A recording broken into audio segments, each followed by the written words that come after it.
여랑여랑 시작합니다. 정치부 이동훈 기자 나왔습니다. 자, 첫 번째 주제 보겠습니다. 네, 노무현 전 대통령의 얼굴과 정치하지 마라. 생전에 측근들한테 이런 말을 많이 하셨죠? 네, 노무현을 대통령으로 만든 핵심이 바로 금강팀인데요.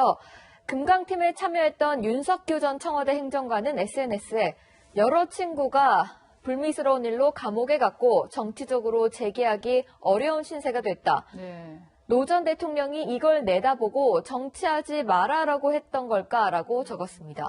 금감팀에는 어떤 인물들이 있습니까? 네, 청와대발 하명 수사 의혹 그리고 감찰 중단 의혹의 핵심 인물인 백원우 민주연구원 부원장은 금강팀의 막내격입니다. 이 밖에도 안희정 전 충남지사, 이광재 전 강원지사 등이 있는데요. 백원우 부원장은 지난 대선 경선 때는 안전지사 편이 아닌 문재인 대통령 편에 섰습니다. 사실은 좌희정, 우광재 이런 말도 있을 정도로 노무현 대통령 시절에 핵심 중에 핵심이었잖아요. 네, 안전지사는 노무현 대통령을 돕다가 불법 정치자금 수수 혐의로 징역형을 살았습니다. 네. 노무현 대통령은 안전지사에 대한 미안함 때문에 눈물까지 흘렸습니다. 안희정 씨가 이제 내 대신 많은 희생을 감수하고 이루 말할 수 없는 고생을 다 했지요. 나는 엄청난 빚을 진 것입니다. 네, 안전지사는 충남지사로 화려하게 복귀했지만 비서였던 김지은 씨를 성폭행한 혐의로 대법원에서 징역형을 선고받았습니다. 네, 그래서 사실상 정치 생명이 끝났다고 보는 시각이 많은데요. 네. 자, 이광재 전 강원도지사 어떻게 지냅니까? 이광재 전 지사는 박연채 회장 불법 정치자금 사건으로 지사직을 잃었는데요. 문 대통령이 사면 복권을 해주기를 기다리고 있지만 정계 복귀가 여의치 않습니다. 네, 친노 핵심 인사들의 쓸쓸한 단면이었습니다. 다음 주제 보겠습니다. 네, 대변인 대 대변인. 네. 고민정 청와대 대변인 또 김정화 바른미래당 대변인의 얼굴이 보이는군요. 네, 청와대는 숨진 청와대 특별감찰반원 출신 수사관이 아니라 또 다른 청와대 행정관 문모 씨가 김기현 전 울산시장에 대한 첩보를 작성했다고 밝혔습니다. 지난 6일이죠. 고민정 대변인은 SNS에 엉뚱한 사람, 그러니까 숨진 수사관을 죄인으로 몰아갔던 것에 대한 미안함도 보이지 않는다며 검찰을 겨냥했는데요.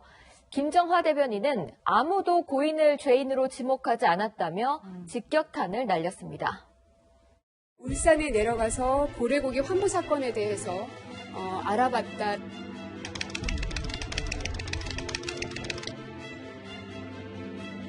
고래가 캠핑 가는 소리는 멈추십시오.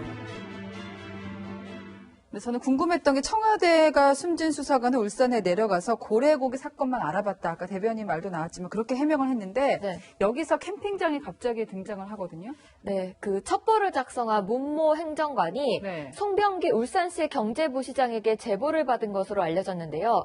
청와대가 두 사람이 이 캠핑장에서 우연히 만나 서로 알게 된 사이라고 설명했기 때문입니다. 네, 캠핑장에서 우연히 만나서 제보까지 하게 됐다. 네.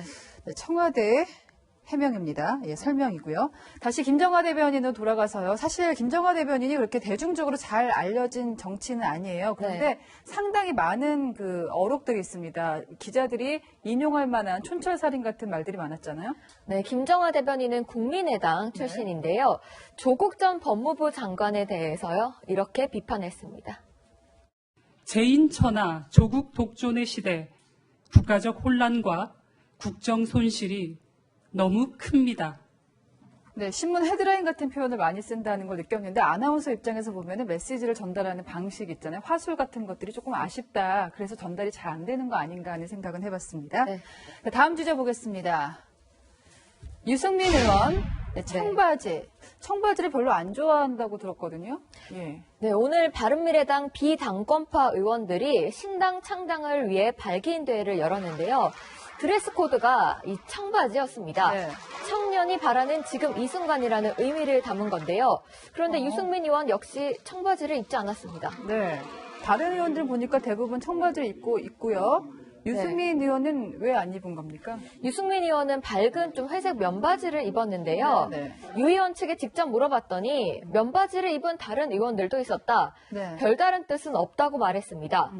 네, 저희가 뭐라 하긴 그런 게 이준석 전 최고위원도 지금 보니까 청바지를 안 입었어요. 젊은데도. 사실은 그랬더라고요. 정치인들이 젊은 층과 소통하는 모습을 보여주려고 청바지를 많이 애용하잖아요. 네, 문재인 대통령도 대선 후보 시절에 청바지를 입고 맘카페 회원들과 만났는데요. 네. 변호사 출신이라는 딱딱한 이미지를 벗는 데 도움이 됐다는 평가가 당시에 네. 나왔습니다.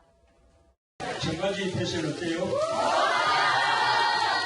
네, 우리 젊은 마음을 만나는 자리여서 모처럼 한번 입어봤습니다. 네, 박근혜 전 대통령도 2012년 대선 후보 시절 청바지에 아, 보이는 것처럼 빨간 구두를 신었는데요. 예. 그 청바지 입는 게 중요한 게 아니라 생각이 열려 있고 젊은 층의 힘든 점을 정책에 반영하려는 진심이 더 중요한 게 아닐까 싶습니다. 예, 그래서 당 차원에서 드레스 코드를 정했는데 안 따랐다고 하니까 고집이 있는 것만큼은 분명히 보입니다. 지금까지 어랑야랑이었습니다.